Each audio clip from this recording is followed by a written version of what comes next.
Bonjour et bienvenue dans cette nouvelle vidéo sur la Seconde Guerre mondiale qui va s'intéresser plus précisément à la notion de guerre d'anéantissement. On qualifie donc la Seconde Guerre mondiale de guerre d'anéantissement, c'est-à-dire une guerre marquée par la volonté de détruire totalement son adversaire, de le faire disparaître. Cela se voit notamment dans les combats, où l'on va chercher à détruire l'adversaire dans sa totalité, ses villes, ses hommes, ses moyens matériels, etc. Cette volonté de faire disparaître un adversaire s'applique également au génocide des Juifs par les nazis, comme nous le verrons dans une prochaine vidéo.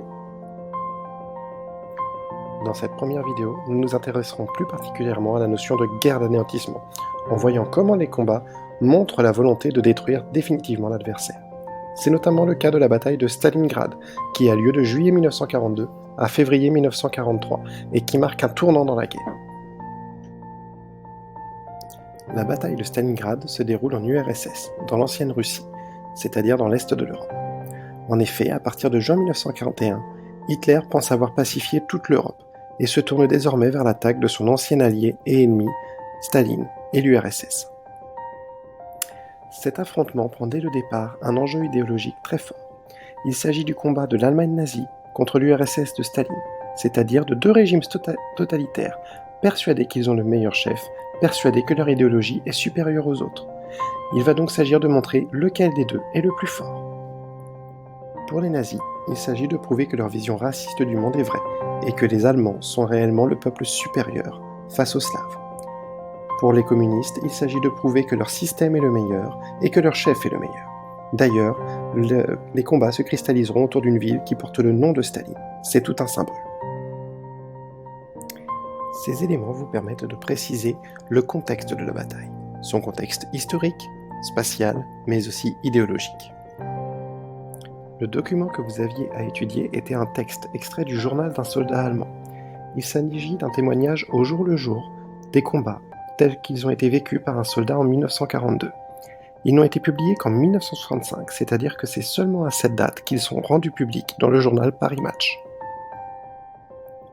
Les extraits proposés ici reflétaient bien la notion de guerre totale, à travers l'engagement total des soldats dans les combats. En effet, on dit bien que les soldats vont se battre jusqu'au dernier homme, qu'ils ne se rendront pas. Même les Allemands, à la fin du combat, en sont réduits à manger de la viande de chat ou des chevaux. L'engagement total des soldats se traduit également par la violence des combats. En effet, il est mentionné à plusieurs reprises les pertes humaines importantes. De plus, sur la photo, nous pouvons voir que la ville de Stalingrad est entièrement détruite. Il ne faut pas oublier que la bataille fit près d'1 million de victimes, dont de très nombreux civils. Cette situation provoque un changement d'humeur chez notre soldat. Au début, ce soldat nazi est confiant et il croit en la victoire, pensant que les Russes vont fuir ou qu'ils vont se rendre. Mais quelques mois plus tard, à partir du mois de novembre, on voit bien qu'il comprend que la bataille est perdue. Lui-même se sent désespéré. Le deuxième document que vous aviez à étudier était une caricature russe qui montrait Hitler à gauche en train d'envoyer ses troupes au combat. Plus elles avancent vers l'est, c'est-à-dire vers la droite, plus elles se transforment en tombes, synonyme de mort. Le tout se passe dans un paysage d'hiver, l'hiver russe, avec des oiseaux noirs, des charognards qui s'attaquent aux cadavres. Plusieurs messages se cachent derrière cette image. La première qu'il ne faut pas oublier, c'est qu'il s'agit d'un message de propagande russe qui vise à décourager les soldats allemands. Elle veut leur montrer que leur chef les envoie à la mort, d'où cette idée de transformation en croix. De plus, elle vise également à rappeler que les soldats du régime totalitaire nazi ne sont que de simples objets pour leur chef. Le bilan de cette bataille est très important à plusieurs points de vue. Déjà, au niveau des victimes, il y a près de 2 millions de victimes dans cette bataille, dont plus de la moitié pour l'URSS. Certes, ils ont gagné, mais ils en ont payé le prix cher. Cette bataille marque un tournant dans la guerre. Depuis 1939, les nazis n'avaient connu que des victoires. Avec Stalingrad, c'est leur première défaite. Et à partir de ce moment, ils ne vont connaître que des défaites. L'armée allemande va reculer progressivement devant l'armée russe, jusqu'en 1945.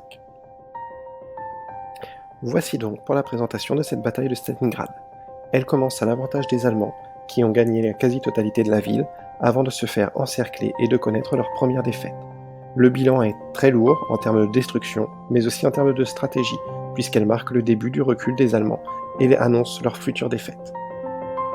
Merci de m'avoir écouté, je vous rappelle que vous pouvez poser vos questions ou faire vos remarques sur le forum dans le NT. Bonne journée!